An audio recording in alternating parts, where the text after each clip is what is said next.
next speaker is the founder of Tono Law Group. He is board member of the Armenian Engineers and Scientists Association. He is also co-chairperson of the Intellectual Property and Information Technology Tech Law Committee of the Armenian Bar Association. I'm happy to introduce you to Gada and Tonoyan. Thanks for the introduction, Sevan, and thank you all for being here, making it all the way out to Nashville. When I was first talking to Sevan, wasn't sure how many people would show up. You could be doing anything else, scrolling Instagram, debating politics, correcting each other's Armenian grammar somewhere. But you're here, and that means you care enough to at least attend something like this, and I think it's going to be very impactful after everything that we've heard. As we've heard from many speakers yesterday and today, Armenians love creating organizations. We have groups for everything: the youth, professionals, entrepreneurs, tech, culture, you have it. The only problem, half of these groups don't talk to each other, and the other half don't know what the first half is doing.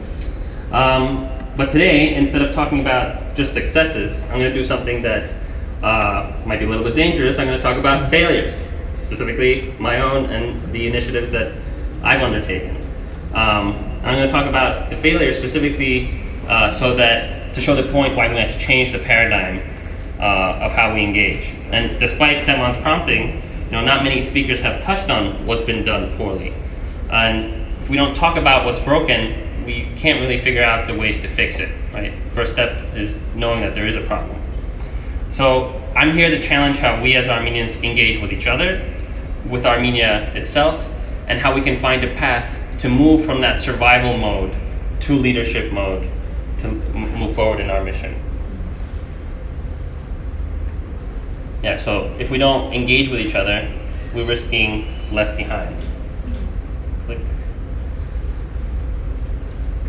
As you may or may not be aware, in many situations, 80 to 90% of diaspora and Armenian community populations are not actively involved in any consistent Armenian organization or activity.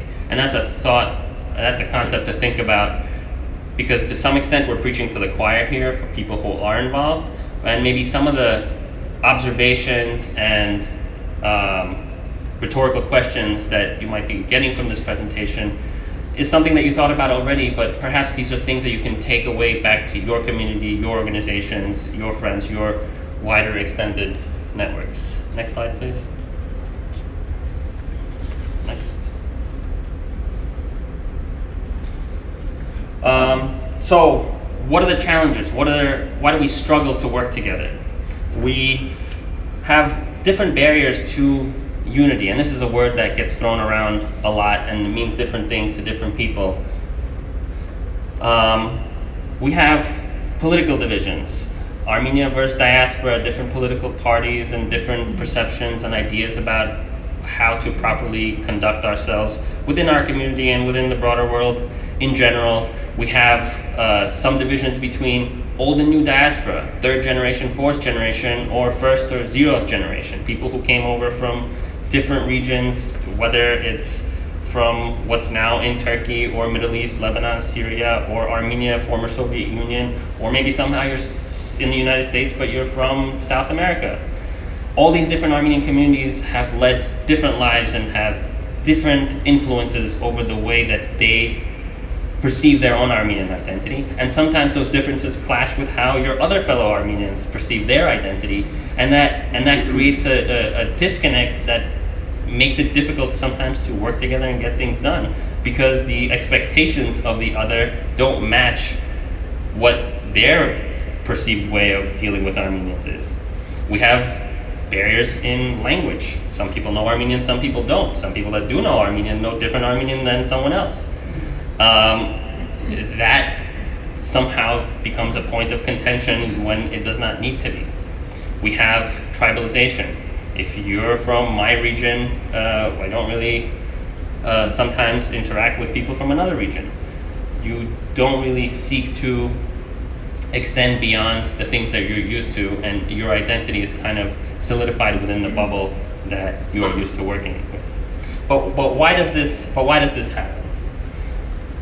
We want to look at the causes of some of this. A lot of this is often attributed to an epigenetic trauma response to all the difficulties and challenges that the nation has faced over the years.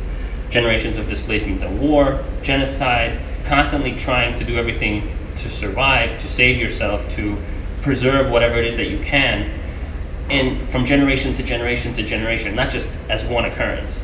And this kind of helps develop a certain lifestyle that allows you to achieve that, but perhaps not other more overarching or global goals for yourself, your family, your people, your nation. We had centuries for not having a state. This leads to people and populations not really thinking strategically about the future and how to achieve those goals. It leads you to insular thinking and living within bigger communities that you're not in charge of. Again, the genocide led many of us to always be reactive and fearful as opposed to proactive and creative. And although in certain individuals this might not be the case, I'm talking about broadly, more generally about the community and communities of Armenians around the world in different places. The Soviet years of oppression also didn't help allow independent and creative Armenian spirit flourish. And the disconnect of the diaspora from Armenia during that time also had its negative effects. And all of this is reflected in my own failures that I will cover shortly.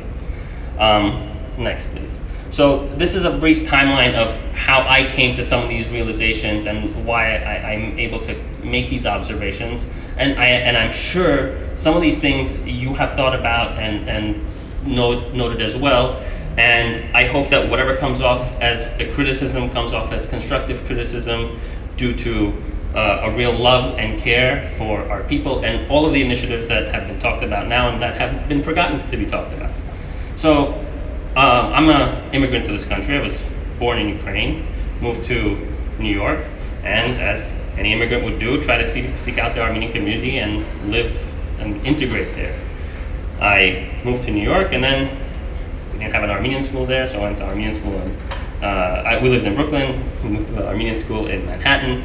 Had to constantly take the train. Shortly thereafter, moved to New Jersey, and the integration into the Armenian community in depth began there. I joined an Armenian school there, joined ACYOA, did a dance ensemble for 15 years, joined the AYF eventually, leading Rutgers University Armenian Student Association.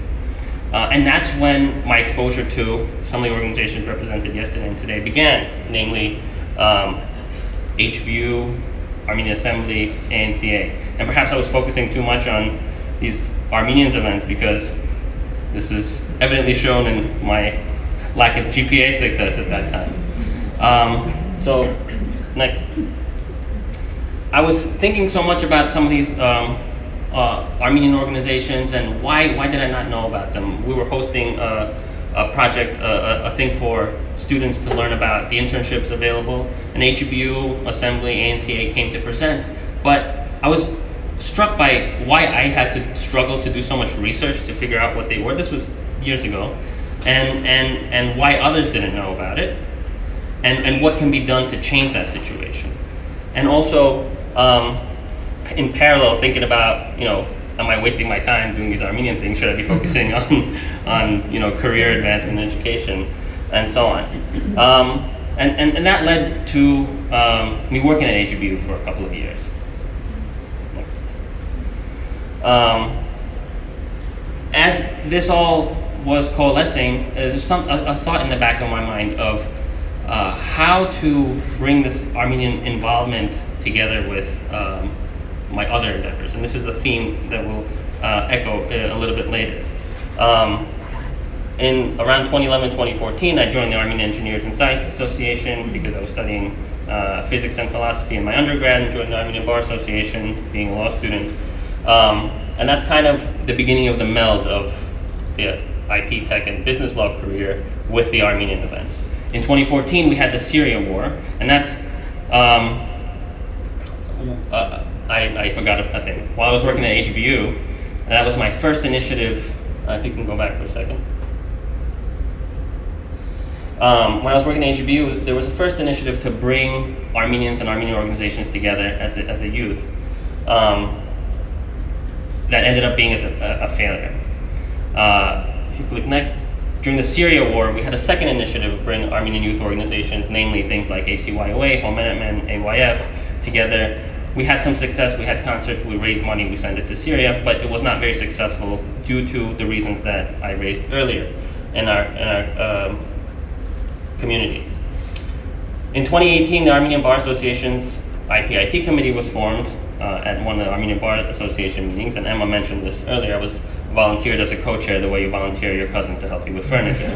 But it was a wonderful opportunity. It was a wonderful opportunity because it led to Armenian Bar collaborating with Emma's Orion Worldwide Innovations, and we were able to, with the collaborative work of many volunteers, put together a report that addressed Armenian issues in startup law, IP, corporate law, and we were able to bring these recommendations in 2019 to Armenia during the time of WCIT to the government. And despite COVID, despite the war after that, we were able to enact new laws and regulations in Armenia by 2021 for startups, for IP, for the corporate environment, and bring the ecosystem and the economy there to bear.